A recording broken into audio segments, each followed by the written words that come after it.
Hey, how's it going? Today we're going to take a look at 15 mods that you should absolutely download because it definitely fixes the game or at least improves it in some way. If you have not checked out the previous Cyberpunk videos, then I definitely recommend that you do so. With that information to the side, make sure that you are subscribed, turn those notifications on, and give this video a like. Let's go ahead and dive right into it.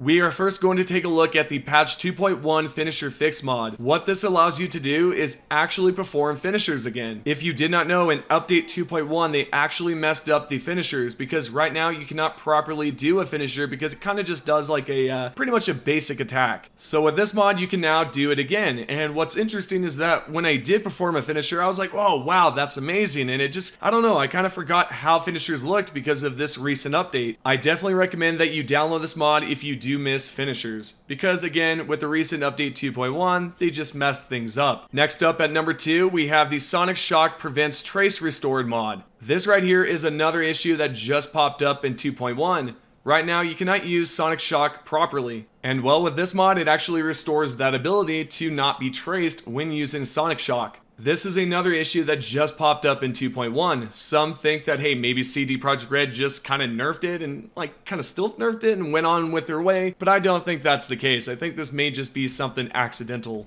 Let's move on to number 3. This right here is the Kusanagi neon rims bug fix. This is going to fix the issue with the neon tires, or the neon rims I should say. Because right now in 2.1 there's an issue where the neon rims are not being activated properly, so with this you can actually do it once more. This is another mod that I definitely recommend downloading if you do wish to fix that issue. I do want to say that this is not a huge problem, but definitely worth fixing. If you are one of the few that notices the small things, then for sure you will want to download this. Moving onwards here, we're going to take a look at Allow Unbound Action Keybinds. What this is going to allow you to do is properly set your keybinds now, because in patch 2.1 they've actually messed it up, so some things may not be properly working right. This mod right here will allow you to set certain binds correctly again, and so that you can properly play Cyberpunk again. I know that this is another issue, and thankfully there is a modder out here who had fixed this. I do include an image at the beginning of each video so you know exactly what mod I'm using. What I recommend is that you go over to Nexus Mod, click on Cyberpunk, and then just simply search for those mods. I do want to also mention that I recommend that you give these guys an endorsement or some sort of comment saying, hey man, thank you for doing this, just something to support them. Anyways, let's go on and talk about the next mod. Next up, we're going to take a look at this right here, which is Quickhacks Sort by Slot mod. So if you guys are kind of annoyed by the fact that when you do assign certain quick hacks, they're kind of just unorganized, with this you can actually organize it so that it's properly, sorted. For example, right here. This mod is quite enjoyable because you do not have to go all the way down to search for a certain quick hack and then go all the way back up to choose a different one.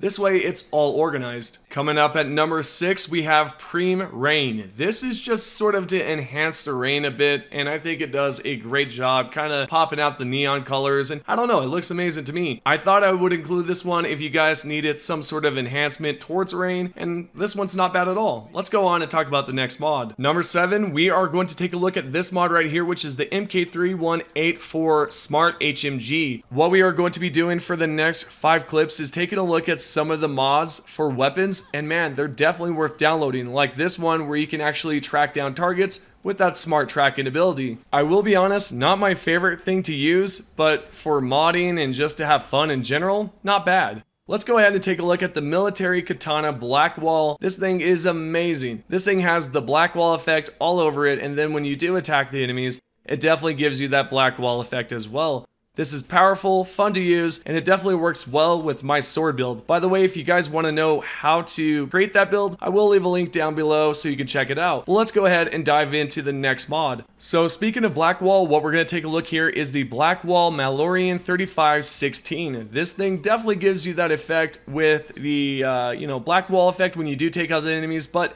it does not give you that effect around the gun, which is no big deal. Next, we have the Monowire with Blackwall hack. Yes, again, we have another Blackwall weapon, but this time it's with your Cyberware. I actually think this looks pretty cool with the monowire when you slash around and then you see that effect pop up. not bad at all. There's also another cyberware that you can use with the Blackwall, and that's going to be the Gorilla Arms with the Blackwall hack. This one is pretty much the same as the one before, you're just going to see the effect. There's nothing that's really going on with the fist, although it would have been cool if it would have replaced the electricity with the black wall effect. Anyways, let's go on and talk about the last one here, which is Mantis Blade with the black wall hack. This does the same exact thing again, and well, there's nothing really to go home and talk about with, right? There's just the effect, but it's pretty cool because I do like the effect in general. And last but not least, for weapon mods, we have any gun, any attachment, and this does exactly what it says. If you would like to place, like, I don't know, a long scope on a shotgun, for example, you definitely can do that. Or if you want to use a tech sniper scope, you can do that as well. You can mix it up. I've yet to see if I could place a silencer on one, but we'll see how that goes if I go ahead and check out some of those other guns out there. But for now, you can use this. You can scope in with a long scope. It's pretty much useless, but at the same time, you might find it pleasing because it does look awesome. It does have some sort of appeal to it. Next up, we have something that's similar to Spicy HUD mod, and this is going to be the HUD and UI theme selection unlocker with custom themes. So instead of choosing a specific theme, what you can do is go to the Accessibility tab, go towards colorblind mode, and you can change it. There are various color options from Johnny, Alt, Kurt, and just a bunch that you can check out, and I will show a few here, and I even choose one. The reason why I decided to show you guys this mod is because I think you can actually find some sort of use for this. For example, let's say that you started up a new game and you just want a different feel, a different look. This is what you would probably want to download, and I think they did a great job over there. Moving forward here, we're going to check out some of the newest vehicles that have been added due to a mod, which is the Docworks Ultimate Pack, a vast collection of unique vehicles. This right here gives you a new way to just drive around and explore Night City. Most importantly, the details on these vehicles are amazing. This vehicle is sort of bugged, I don't know, it just kind of popped me up at the top and then popped me back inside, but I was able to drive it nonetheless. Not a bad vehicle, it actually is pretty fast to be honest. If we take a look at the second vehicle here, and I'm not going to be naming them exactly, but if you'd like to know the specific vehicle, go ahead and download the mod. It will tell you exactly what it is. But what we can tell right here, we have this vehicle right here that's a red quartz. There is a total of 5 to 6 vehicles in this video, and I will be displaying all of them. Better yet, what I will be doing right now is actually just letting you guys take a look at it, commentary free. So there you go. I'll see you guys in about 1 minute or two.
So hopefully you did enjoy those vehicles, and I definitely recommend that you download it. Right now, we're going to take a look at this mod right here, which is going to be the all game item store. And you can actually purchase all of the items within the game, all from one computer. And you can do this right now if you do download the mod. And I find it quite useful because there's some things that I just do not want to search for, right? I'd rather just kind of download it, look at it, and be like, okay, I'm just gonna throw that on my character. Anyways, this is the end of the video. If you have any questions, comment down below. I will be answering within the first hour or two. Thank you guys so much for the support, and I'll see you all in the next video.